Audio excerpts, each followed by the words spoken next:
Hello everyone. चलिए आज से हम लोग सिक्योरिटीज लॉ में अपना चैप्टर स्टार्ट करने जा रहे हैं। चैप्टर नंबर 3 हम स्टार्ट कर रहे हैं, डिपॉजिटरीज। देखिए, डिपॉजिटरी चैप्टर को समझने से पहले हमें ये समझना पड़ेगा कि डिपॉजिटरी होता क्या है एक्चुअल में। अच्छा, इसके लिए मैं आपको एक एग्जाम्पल को रिलेट करती हूँ। आई गेस उस एग्जाम्पल से आप लोग अच्छे से समझ पाएंगे कि एक्चुअल में डिपॉजिटरी होता क्या है। डिपॉजिटरी की क्यों ज़रूरत पड़ गई है, क्यों पढ़ रहे हैं हम इस टर्म को, उसके पीछे एक ब्रीफ आपको एक कहानी बता देती हूँ। देखिए, पुराने ज़माने में जब कोई भी कंपनी सिक्योरिटीज़ इशू किया करती थी अपने जो भी सब्सक्राइबर्स हैं उनको, तो उसके बदले में एक फिजिकल सर्टिफिकेट दिया करती थी। क्या दिया करती थी? Physical certificate. और फिजिकल सर्टिफिकेट वो पर्सन अपने पास होल्ड करके रखता था, और जब भी उसको अपने शेयर्स या जो भी सिक्योरिटीज़ है वो सेल करनी होती थी तो वो फिजिकल सर्टिफिकेट कंपनी के पास आके जमा कराता था, और कंपनी देन जो भी ट्रांसफरी है उसके फेवर में उसको ट्रांसफ़र किया करती थी। That was a long process. और साथ ही में फिजिकल सर्टिफिकेट संभाल के रखो, है ना, और चोरी नहीं हो जाए, लॉस नहीं हो जाए, बहुत सारे इश्यूज हुआ करते थे। तो that was a big process, cost effective नहीं थी, टाइम कंज्यूमिंग बहुत ज़्यादा थी, बहुत सारे इश्यूज थे। It's just like that. पुराने ज़माने में आपको पता होगा बैंकिंग सिस्टम जो था वो पूरा का पूरा फिजिकल मोड जैसा ही चलता था। लाइक आप सब कुछ काम कैश में ही कर रहे हैं, मतलब आप पूरा इंटायर जो फाइनेंशियल सिस्टम था, इंटायर मार्केट जो था वहाँ पे ऑनलाइन, मतलब नेफ्ट कुछ नहीं हुआ करता था, आप ऑनलाइन ट्रांजेक्शन्स नहीं करते थे, एटीएम नहीं हुआ करते थे। तो लाइफ वॉज सो, मतलब आपको अचानक से रात को पैसा चाहिए, आपके पास पैसा नहीं, क्योंकि बैंक जब सुबह खुलेगा तभी आपको पैसा मिलेगा, है ना, फिजिकल करेंसी में ट्रांजेक्शन होता था। That was very tough, that was very tough. अब nowadays it's so easy. आप दुनिया के किसी भी कोने में बैठे हो, आपके पास आपका डेबिट कार्ड या क्रेडिट कार्ड है, you can make the payment. You are not suppose to carry currency. आप करेंसी ले जाओगे, चोरी होने का डर है, कोई लूट लेगा। अब डेबिट कार्ड अगर चोरी हो भी गया तो आप ब्लॉक करा सकते हैं, उसमें आप अपना पासवर्ड नहीं पता है लोगों को, तो मतलब ठीक है, उसके अपने कॉन्सिक्वेंसेज है, बट स्टिल काफ़ी हद तक वो करेंसी कैश से काफ़ी बेटर है। एग्जैक्टली सेम वही फ़ायदा हमारे शेयर्स डिपॉजिटरी में भी होता है। पहले फिजिकल शेयर सर्टिफिकेट हुआ करते थे, अब उसको डीमैट फॉर्मेट में कन्वर्ट कर दिया गया है। तो अब उस डीमैट फॉर्मेट में जो सिक्योरिटीज कन्वर्ट रहेंगी वो उसके रिकॉर्ड्स कहीं ना कहीं तो रखने पड़ेंगे ना, तो उसी के लिए डिपॉजिटरी एग्जिस्टेंस में आया। अच्छा, लेट्स अंडरस्टैंड दिस एग्जांपल। से ये हमारे मिस्टर पप्पू जी हैं। अच्छा, he wanted to open an account, bank account, he wanted to open an account in ICICI bank. अब जो हमारे आईसीआईसीआई बैंक है, इसका हेड ऑफिस कहाँ सिचुएटेड है? इन मुंबई। तो क्या मिस्टर पप्पू को मुंबई जाना चाहिए और मुंबई जाकर के अपना अकाउंट ओपन करना चाहिए? Is it so? क्या दुनिया के सारे लोग ऐसा ही करते हैं? नो वेज मैम, आपको पता नहीं है क्या? ऐसा थोड़ी ना होता है। चाहे बैंक का हेड ऑफिस कहीं भी क्यों ना हो, लेकिन बैंक ने अपने कस्टमर्स को फैसिलिटेट करने के लिए डिफरेंट प्लेसेस पे अपनी बहुत सारी ब्रांचेस खोल रखी है, और वो जो भी कस्टमर्स हैं बैंक के, वो उन ब्रांचेस से डील करते हैं, वहाँ जाके अकाउंट ओपन करते हैं। तो ऑटोमेटिकली वहाँ पे उनका अकाउंट कहाँ ओपन हो रहा है? मुंबई जो हेड ऑफिस है वहाँ पे ओपन हो चुका है। तो उसके लिए वो एक मीडिएटर को अपॉइंट कर, एक ब्रांच को यहाँ पे उन्होंने सेटअप किया है। तो यहाँ पे जो मिस्टर पप्पू हैं, ये अपनी नियरेस्ट ब्रांच के पास जाएगा, वहाँ पे एप्लीकेशन फाइल करेगा कि मेरा अकाउंट ओपन कर दीजिए। तो मिस्टर पप्पू जी हैं, उनका अकाउंट ओपन हो जाएगा, और फाइनली इसकी सारी जो एंट्रीज हैं, सारे रिकॉर्डिंग जो हैं, वो मेन जो आपका कॉर्पोरेट अकाउंट है, कॉर्पोरेट बैंक है, वहाँ पे मैनेज किया जाएगा। तो इट मीन्स अगर मिस्टर पप्पू को अपना अकाउंट खोलना था आईसीआईसीआई बैंक में, तो उसको मुंबई जाने की कतई ज़रूरत नहीं थी। वो अपनी लोकल ब्रांच जो है, आप देखेंगे हर कॉलोनी में बैंक की, जैसे पंजाब नेशनल बैंक है, हर कॉलोनी में उसकी एक ब्रांच मिल जाती है। बैंक ऑफ इंडिया है, हर कॉलोनी में उसकी एक ब्रांच मिल जाती है। तो एग्जैक्टली आपको अपनी नियरेस्ट ब्रांच को ही अप्रोच करना है, और उसके थ्रू आप ये काम आसानी से कर सकते हैं। जो ये सेम कंसेप्ट है बैंकिंग के अंदर। देखो, बैंकिंग में ये जो बैंक है, ये आपके सारे रिकॉर्ड्स रखता है, ऑफ कि आपका कितना पैसा आया, कितना पैसा गया, आपको इलेक्ट्रॉनिक ट्रांजेक्शन करने की फैसिलिटी देता है कि आप जब चाहे किसी को भी नेफ्ट कर सकते हो, किसी से भी पैसा मंगा सकते हो, मतलब कितनी फैसिलिटीज़ हैं वहाँ पे। आप इंस्ट्रक्शंस डाल सकते हो कि कब कब कौन कौन सा पेमेंट करना है, लाइक दिस होता है ऐसा। एग्जैक्टली सेम फैसिलिटीज आपको कौन देता है, आपका डिपॉजिटरी देता है। अब यहाँ पे मिस्टर पप्पू एक नॉर्मल पर्सन था, अब हम बात करें यहाँ पे एक इन्वेस्टर की। Here is the investor, mister investor, he is willing कि मैं ऐसा ही अपना एक अकाउंट ओपन करूं सिक्योरिटीज़ का। जैसे मेरा बैंक बैलेंस होता है जहाँ पे पैसा जमा करा दिया, उसके थ्रू ऑनलाइन ट्रांजेक्शन आप कर सकते हो, एग्जैक्टली वैसा ही यहाँ पे मिस्टर इन्वेस्टर चाहता है कि मेरा एक सिक्योरिटीज़ का बैंक अकाउंट हो। तो आपको बता दूं मैं, इंडिया में ऐसे दो अकाउंट हैं, NSDL एंड CDSL। इंडिया में दो ही डिपॉजिटरीज हैं, NSDL एंड CDSL। इसका मतलब जितनी भी सिक्योरिटीज़ हैं वो सिर्फ और सिर्फ इन दो अकाउंट्स के अंदर ही मैनेज की जाती हैं, NSDL में और CDSL में। अब जो मिस्टर इन्वेस्टर है ये स्ट्रेट अवे NSDL और CDSL के पास नहीं जा सकता है, तो NSDL CDSL ने अपने क्लाइंट्स को फैसिलिटेट करने के लिए एक इंटरमीडिएट अपॉइंट कर दिया, उनके नियरेस्ट जो भी ब्रांच है वो ओपन कर दी, ताकि वो आसानी से वहाँ जाके अपना अकाउंट ओपन कर ले और डिपॉजिटरीज के थ्रू इलेक्ट्रॉनिक सिक्योरिटीज में डील कर सके। तो यहाँ पे एक इंटरमीडिएट जो है that is DP, depository participant. DP आपके फेसबुक वाले DP की बात नहीं कर रही हूँ मैं, ऑफ कोर्स ये DP किसकी बात कर रही हूँ, डिपॉजिटरी पार्टिसिपेंट। देखिए आप लोगों के लिए दो नई टर्म्स आ गई हैं सेबी में। मैं आपको एक चीज़ क्लियर कर देती हूँ, देखो आपको हर रोज कुछ नई नई टर्म्स सीखने को मिलेंगी, क्योंकि this subject you have never heard, आपने कभी आज तक अपनी स्टडीज़ में इस सब्जेक्ट के बारे में कभी कोई डिस्कशन नहीं किया। अभी अभी आप 12th पास किए हो, CSET क्लियर हुआ है या फाउंडेशन आपका क्लियर हुआ है, और अब आपको एग्जीक्यूटिव लेवल पे ये सारे डिफरेंट टर्म्स सुननी पड़ रही है। तो ये जो टर्म्स आप सुन रहे हो ये एकदम नहीं है, तो हम वन बाय वन एक एक टर्म को अच्छे से डाइजेस्ट करेंगे और फिर ही हम आगे बढ़ेंगे। हमें कोई जल्दीबाजी नहीं है, हम आसानी से आराम से सारे टर्म्स पढ़ेंगे। And whenever you will understand these terms, तो you will feel like securities market is outstanding. आपको इतना मजा आएगा सिक्योरिटीज मार्केट में, ट्रेडिंग कैसे करते हैं, सिक्योरिटीज बाइंग सेलिंग कैसे होगी, प्राइस बढ़ गया कम हो गया, खरीदना है बेचना है, so energetic and so interesting this securities market is there. तो इसलिए हम इसकी टर्मिनोलॉजी सीख रहे हैं वन बाय वन। तो मैंने अभी दो टर्म्स का नाम ले लिया है, घबराना मत हो मैम, डिपॉजिटरी क्या होता है, DP क्या होता है, ये क्या बोल दिया आपने, शांति शांति बालक शांति। हम यहाँ पे दो बहुत ही बढ़िया टर्म सीख रहे हैं, डिपॉजिटरी एंड डिपॉजिटरी पार्टिसिपेंट। देखो सुनो, depository is just like a bank, depository is just like a bank. जैसे आप बैंक में अपना अकाउंट ओपन करते हैं वैसे ही डिपॉजिटरी में सिक्योरिटीज का अकाउंट ओपन किया जाता है, और इलेक्ट्रॉनिकली जो सिक्योरिटीज होती है उसकी सारी अकाउंटिंग इन्हीं डिपॉजिटरीज में की जाती है। अब इंडिया में दो ही डिपॉजिटरीज हैं, NSDL एंड CDSL। तो आप डायरेक्टली इन डिपॉजिटरीज के थ्रू काम नहीं कर सकते, पूरा इंडिया इतने सारे इन्वेस्टर्स, तो डायरेक्टली यही थोड़ा ना सारा काम देखेंगे। फॉर दैट से क्या किया जाता है, DPs अपॉइंट किए जाते हैं, डिपॉजिटरी पार्टिसिपेंट्स। आज आप देखोगे ना जितने भी बैंक्स है ना, जितने भी बैंक्स, मोस्टली सारे बैंक्स DP का काम कर रहे हैं, बैंक्स फाइनेंशियल इंस्टीट्यूशन मोस्टली, है ना।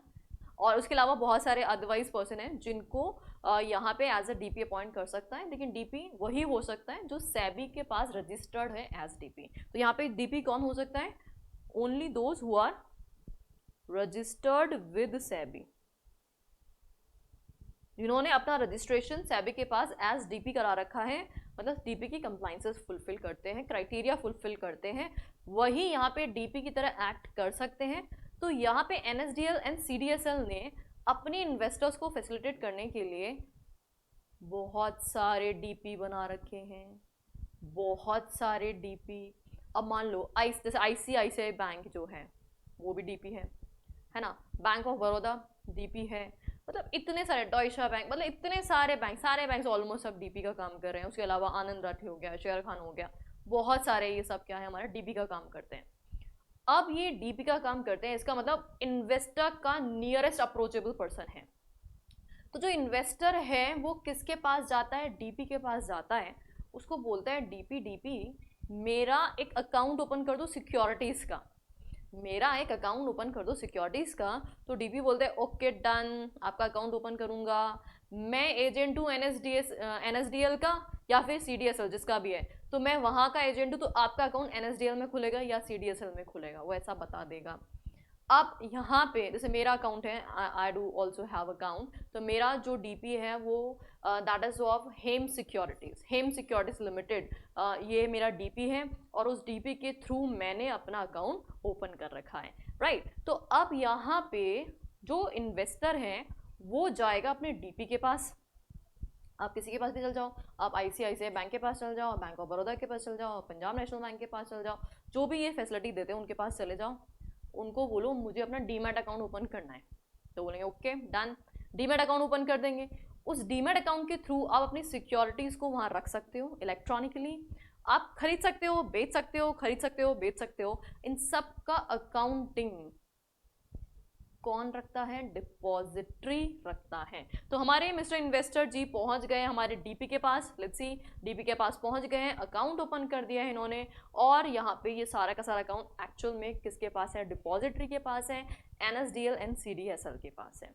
तो सुनो, डिपॉजिटरी एक्ट्स लाइक बैंक, जो हमारा डिपॉजिटरी है ना वो बैंक की तरह ही एक्ट करता है, जैसे बैंक आपकी करेंसी आपके पैसे का हिसाब किताब रखता है, एग्जैक्टली नेफ्ट वेफ्ट करता है, ट्रांसफर कराता है, ये वो सब करता है ना, एग्जैक्टली डिपॉजिटरी आपकी सिक्योरिटीज का हिसाब किताब रखता है, आप ट्रांसफर करते हो किसे आया किसे गया ये वो सब कुछ।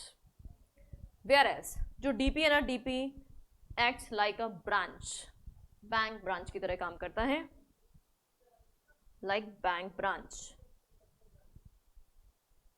तो जिस तरह से बैंक की ब्रांच होती है, बैंक की ब्रांच जिस तरह से एक इंटरमीडिएट का काम करती है, इन्वेस्टर जैसे आपका जो भी अकाउंट ओपनर है, मतलब क्लाइंट बोल लो इन शॉर्ट, तो क्लाइंट और बैंक के बीच में जिस तरह से बैंक की ब्रांच काम करती है, एग्जैक्टली यहाँ पे क्लाइंट और डिपॉजिटरी के बीच में इंटरमीडिएट का काम कौन करता है, डीपी करता है। तो इन्वेस्टर्स के लिए अप्रोचेबल होता है, क्योंकि ऑब्वियसली आप हर बार मुंबई भाग भाग के तो जाओगे नहीं, तो फॉर दैट सेक आपकी लोकेलिटी में आपके पास नियरेस्ट आपके पास अपना डीपी अवेलेबल है, आपको जो डीपी पसंद आता है आप उसके पास अकाउंट ओपन करिए, और वहाँ के जो लोग हैं वो आपकी हेल्प करेंगे अकाउंट ओपनिंग में, और उसके अलावा भी बहुत सारे काम करते हैं जो हम वन बाय वन आगे पढ़ेंगे। आई गेस डिपॉजिटरी का ये कंसेप्ट आपको थोड़ा थोड़ा समझ में आ गया है। तो depository is just like a bank in which securities are being capped and are accounted, और वहाँ पे जो भी ट्रांसफर हो रहे हैं, ट्रांजेक्शन हो रहे हैं, उन सबकी ट्रीटमेंट अकाउंटिंग ट्रीटमेंट की जाती है। लेट्स सी आगे बढ़ते हैं। अच्छा, अब जो हमने अभी पढ़ा उसी को मैं एक बार लैंग्वेज फॉर्मेट में रीड कर देती हूँ आप लोगों के लिए। Let's see what is being recorded over here. Depository system, what is it like, किसकी तरह है, अभी भी बताया मैंने आपको, it is just like a bank. Bank नहीं बोलते हैं क्योंकि सिक्योरिटीज में डील करता है, बैंक पैसे में डील करता है। तो let's C, it is just like banking system, it is just like banking system.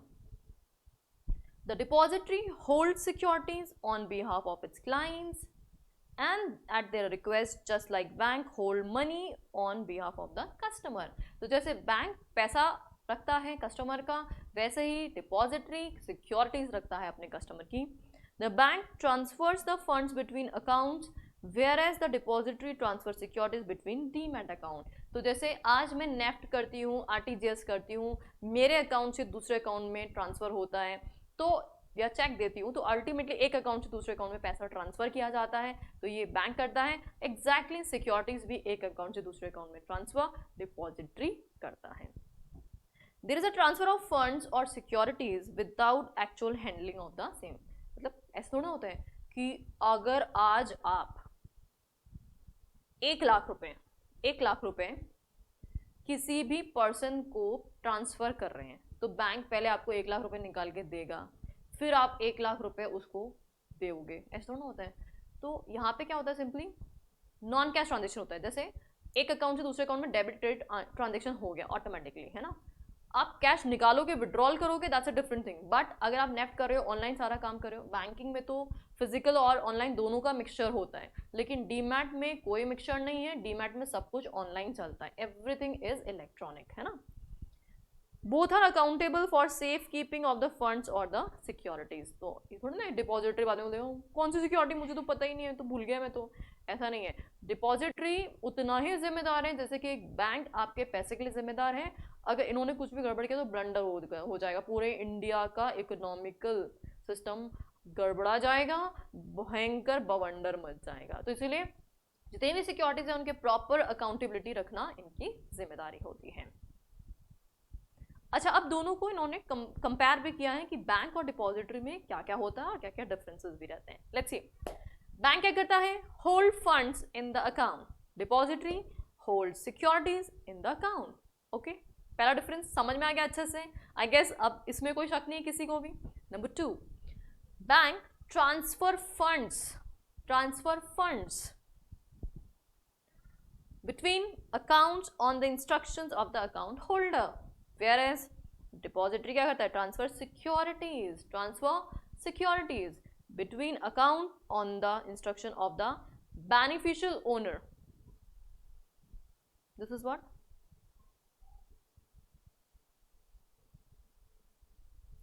beneficial owner, ये वर्ड आज ही सीख लो, आज ही सीख लीजिए वर्ड बेनिफिशियल ओनर की। आपको कई जगह सुनने में आएगी, दिस टर्म विल बी मतलब रिपीटेडली यूज आएगी ये वर्ड बेनिफिशियल ओनर। इसको समझ लो होता क्या है ये। देखो सुनो, आज मैं इन्वेस्टर हूं, टाटा का इशू आया या यस बैंक का इशू आया या किसी भी अदरवाइज कंपनी का इशू आया, तो मैं एप्लीकेशन लगाऊंगी कंपनी के शेयर्स लेने के लिए, ठीक है।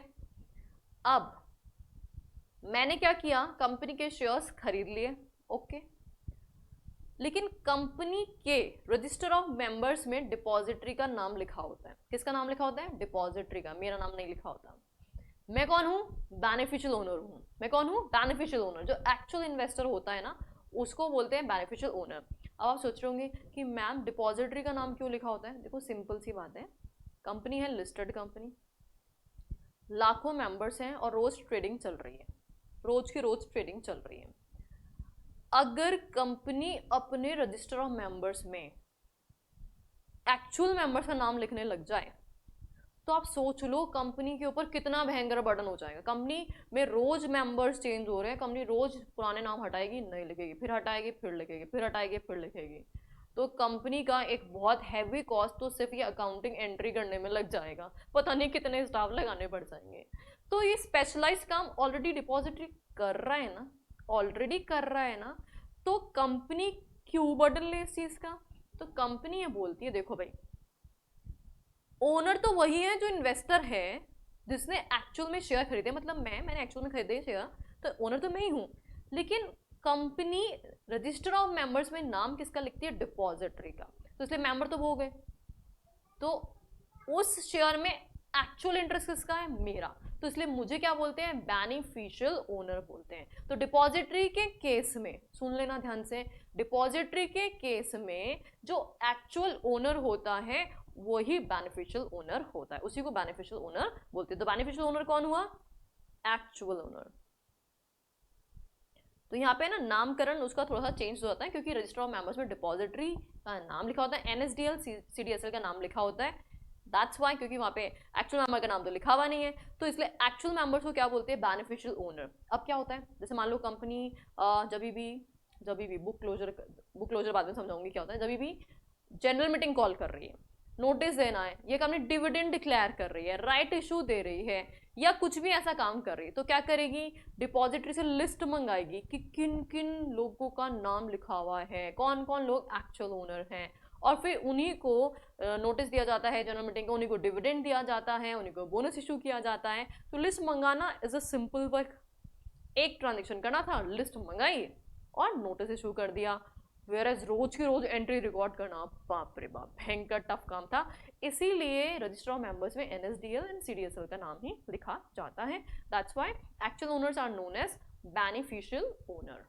ये टर्म समझ में आ गई, बेनिफिशियल ओनर आप लोग को। आगे देखो, तो इसलिए इसने बोला transfer securities, transfer securities between accounts on instruction of beneficial owner account holder. तो इसीलिए जब भी मैं बोलूँगी कि मेरे शेयर ट्रांसफ़र कर दो तो डिपॉजिटरी ट्रांसफ़र कर देगा, जब भी बोलूँगी खरीद लो तो डिपॉजिटरी खरीद लेगा।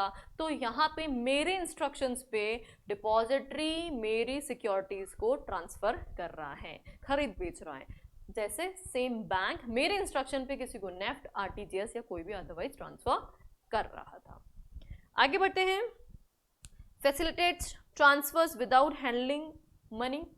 देखो बैंक में सिर्फ यही नहीं है, बैंक में तो मनी ट्रांजेक्शन भी होता है। आप कैश विड्रॉल करते हैं तो वहाँ पे दोनों काम चलते हैं, है ना।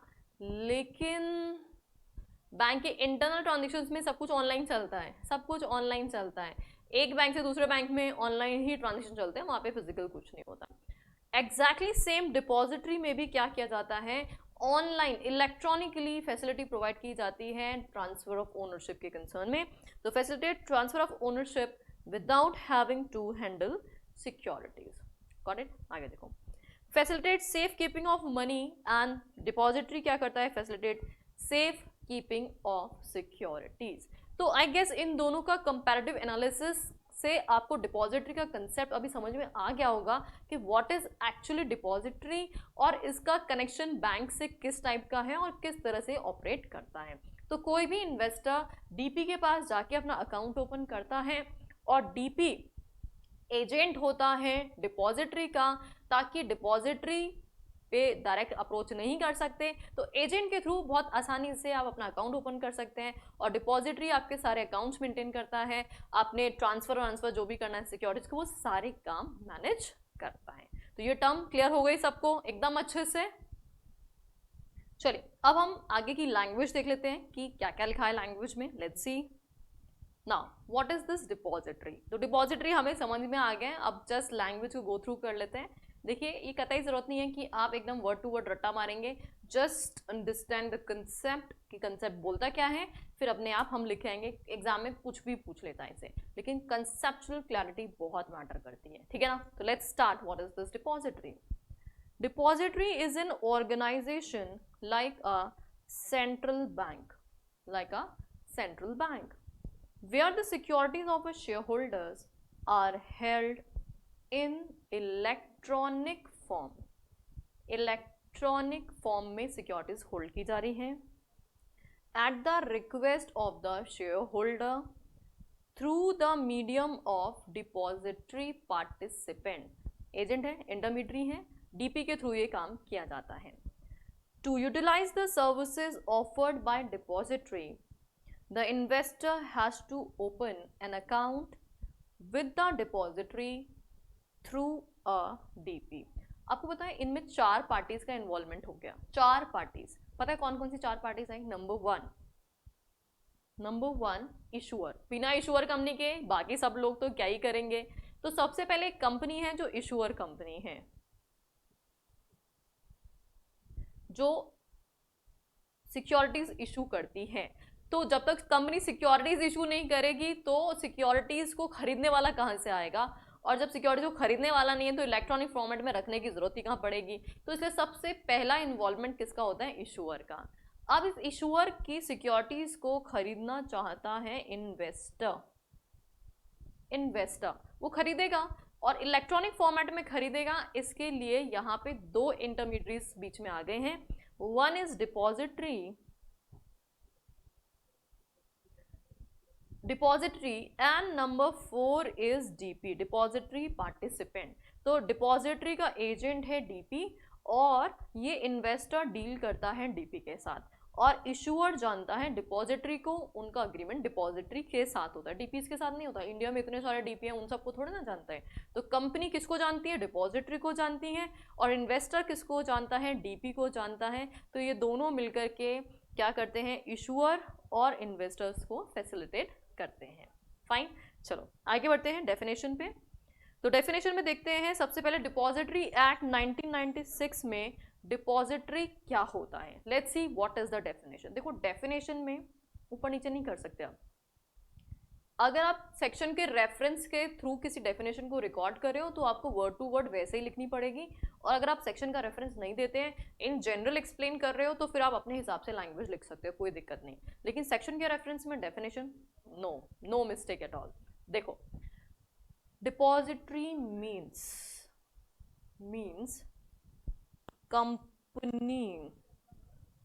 कंपनी। अभी हम डिपॉजिटरी एक्ट पढ़ेंगे, वन बाय वन सारी चीजें आएंगी। Company formed and registered under companies act 2013, तो जो भी कंपनीज एक्ट 2013 में ही रजिस्टर्ड होंगी, तो इसीलिए डिपॉजिटरी एक कंपनी है जो कहाँ रजिस्टर्ड है, कंपनीज एक्ट 2013 में रजिस्टर्ड है, ठीक है। Then and which has been granted a certificate of registration under section 12(1)(a) of SEBI Act 1992। हर वो कंपनी जो कंपनीज एक्ट में रजिस्टर्ड होगी वो थोड़ी ना डिपॉजिटरी बन जाएगी। हर वो कंपनी जो कंपनीज एक्ट में रजिस्टर्ड होगी वो थोड़ी ना डिपॉजिटरी बन जाएगी। उसके लिए एक्स्ट्रा रिक्वायरमेंट क्या है, सेबी एक्ट में क्या होना चाहिए, उसने सर्टिफिकेट ले रखा हो डिपॉजिटरी का, तो ही वो डिपॉजिटरी की तरह एक्ट कर पाएगी। तो दो रिक्वायरमेंट्स हो गई। नंबर वन क्या है, वो कंपनी अंडर कंपनीज एक्ट है ना, तो registered under companies act, registered under companies act होगी पहली रिक्वायरमेंट। और दूसरी रिक्वायरमेंट क्या होगी उसकी, सेकंड रिक्वायरमेंट क्या होगी, सेबी से उसने सर्टिफिकेट ले रखा है डिपॉजिटरी का, तो सर्टिफिकेट फ्रॉम सेबी। तो सेबी एक्ट 1992 में सेबी से सर्टिफिकेट ले रखा है, तो अगर दोनों रिक्वायरमेंट फुलफिल हो जाए तो ही वो क्या बनेगी, डिपॉजिटरी बनेगी, ठीक है। सेक्शन की डेफिनेशन क्लियर है लैंग्वेज। अब बढ़ते हैं नेक्स्ट डेफिनेशन की तरफ, और ये डेफिनेशन डीपी को डिफाइन करता है, डिपॉजिटरी पार्टिसिपेंट को डिफाइन करता है कि डिपॉजिटरी पार्टिसिपेंट होता क्या है भाई। तो लेट्स सी, बहुत ही वाया डेफिनेशन है इसकी, देखोगे आप तो ये क्या बोल दिया ma'am. Let's see what it says, participant as person registered as such मतलब एज डीपी, जो एज डीपी रजिस्टर्ड है कहाँ, under subsection 1A of section 12 of SEBI act 1992। तो सेबी एक्ट 1992 में जो एज डीपी रजिस्टर्ड है वही डीपी है, जो एज डीपी रजिस्टर्ड है वही डीपी है। इसका मतलब सिंपल है, सेबी एक्ट ने कुछ क्राइटेरिया दे रखे हैं कि भैया ये क्राइटेरिया होने चाहिए डीपी बनने के लिए। अगर वो क्राइटेरिया मीट आउट करता है और सेबी उसको बोलता है जा बच्चा तेरे को हमने सर्टिफिकेट दिया डीपी का, तो ही वो बच्चा डीपी बन सकता है, अदरवाइज नहीं मिल सकता। सेबी के आशीर्वाद के बिना, सेबी ना हमारा बाबा जी है सिक्योरिटीज लॉ का, वो बाबा जी जिनके आशीर्वाद के बिना पत्ता भी नहीं हिलता, तो आपको उन बाबा जी को ढोक लगानी पड़ेगी हर बार। और अगर वो खुश हो गए तो उन्होंने सर्टिफिकेशन दे दिया तो ही आप वो काम कर पाएंगे, नहीं तो आप भूल जाना सब कुछ नहीं कर सकते सिक्योरिटीज लॉ के अंदर। तो यहाँ पे क्या बोला इसने, registered as DP under SEBI act, registered as DP under SEBI act. बोलो यहां तक की कहानी क्लियर, दोनों डेफिनेशन समझ में आ गई, डीपी डिपॉजिटरी की रामकथा एकदम क्लियर। अब ये जो डिपॉजिटरी हम पढ़ रहे हैं, डिपॉजिटरी डिपॉजिटरी डिपॉजिटरी बोले जा रहे हैं, क्या फायदा इसका, फायदा क्या है, अच्छे भले सर्टिफिकेट मिल रहे थे, श्योर सर्टिफिकेट, ये डिपॉजिटरी का नाटक लगा दिया। आपको क्या फायदा नजर आया, इतनी देर से मैंने डीपी डिपॉजिटरी गाया, स्टार्टिंग में मैंने बताया था कि पहले किस तरह से डीलिंग होता था, आपको क्या डिफरेंस नजर आ रहा है, कुछ समझ में आया डिफरेंस। अच्छा एक डिफरेंस तो क्लियर कट है मैम, पहले फिजिकल डीलिंग होती थी, लॉस्ट होने का चांसेस बहुत था, अब वो लॉस्ट होने का चांसेस नहीं है, इलेक्ट्रॉनिकली मेंटेन्ड है। अच्छा ये तो बिल्कुल सही है, चोरी वोरी नहीं होएगा, नो फिजिकल वाले सारे जो प्रॉब्लम्स थे वो खत्म। अच्छा दूसरा फायदा पता है क्या है, पहले जब आप फिजिकल ट्रांसफर करते थे ना, it was a long process. Companies act में हम पढ़ेंगे उसका पूरा एंटायर प्रोसेस कि किस तरह से फिजिकल ट्रांसफर होता था, तो 2 महीने लग रहे हैं, एक महीना लग रहा है ट्रांसफर होने में। अब ट्रांसफर होने में 1 महीना लग गया बताओ, तो फिर आपको आगे किसी और को बेचना है, मतलब जो बायर है उसको आगे किसी को बेचना है, तब तक प्राइस अच्छी थी वो प्राइस ही निकल जाएगी, आपको मतलब फायदा ही नहीं मिलेगा। आज आपको लग रहा है कि मुझे शेयर बेचने हैं, मैंने खरीदे किसी से, अब मुझे बेचने हैं, लेकिन मेरे खुद के नाम पे रजिस्टर्ड नहीं हुए, बेचूं कहाँ से, बेचूं कैसे? आज प्राइस सही है, 2 महीने बाद रजिस्टर्ड हो रहा है मेरे नाम पे, 2 महीने बाद तो प्राइस वापस से कम हो गई, लो अब क्या करूं? तो वो बहुत एक्सट्रीम टाइम कंज्यूमिंग था, अब टाइम बहुत लेसर हो गया है, बहुत कम टाइम लगता है अभी सिक्योरिटीज में, तो अच्छी बात, बहुत अच्छी बात। और आपको पता है, पहले जब भी आप फिजिकल ट्रांसफर किया करते थे तो स्टैम्प ड्यूटी लगती थी उस पर, क्या लगती थी? Stamp duty. अभी इलेक्ट्रॉनिक ट्रांसफर में there is no stamp duty, nothing to do, तो यहाँ पे कोई फिजिकल आपको डीड वीड बनाने की जरूरत नहीं है। पहले डीड बनती थी, transfer deed, stamp duty, validity period, मतलब इतना नाटक था। अभी वो सारे नाटक खत्म हो गए हैं, तो life so easy on going हो गई है, जस्ट लाइक दैट। आप लोग तो शायद बहुत छोटे रहे होंगे, मुझे याद है आज भी, वंस अपॉन अ टाइम जब बैंक में ये ऑनलाइन कंप्यूटर्स वगैरह कुछ नहीं आया था, गलती से बैंक से पैसे निकालने होते थे ना, तो ये लंबी लाइन लगती थी, लंबी लाइन, और जितने में आपका नंबर आता था लंच का टाइम हो जाता था। मतलब आपको पहले से प्लानिंग करनी पड़ती थी, और आज बैंक जाना है ना, आज बैंक जाना है, बैंक का काम करना है, मतलब ऐसा होता था।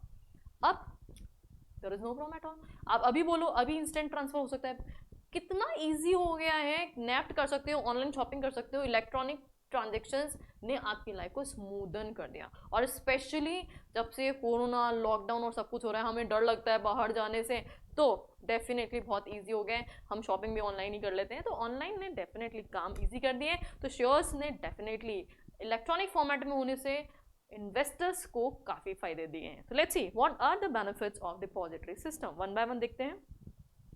Elimination of bad deliveries. पहले क्या होता था, मैंने सर्टिफिकेट दिया ही नहीं, पैसा आ गया, या पैसा मैंने सर्टिफिकेट दे दिया, पैसा नहीं आया, बैड डिलीवरीज के चांसेस बहुत ज़्यादा होते थे।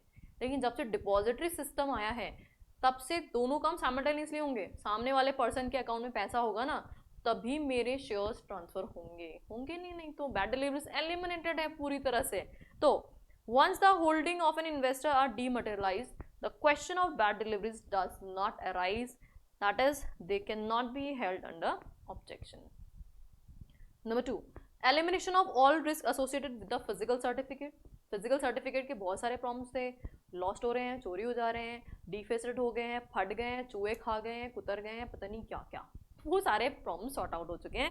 तो dealing in physical securities have associated security risk of theft, mutilation of certificates, loss of certificates during movement through and from the registrars, thus exposing the investors to the cost of obtaining duplicate certificates, loss of certificate and advertisement etc. आज मान लो आपकी कोई भी ID खो जाती है, तो आपको एडवर्टाइजमेंट में पड़ता है आईडी खो गई है, वो फलाने ढिमकाना, या आपको एफआईआर वगैरह लगानी पड़ती है पुलिस स्टेशन जाके, कितना प्रॉब्लमेटिक हो जाता है यार, हद ही है एकदम ही।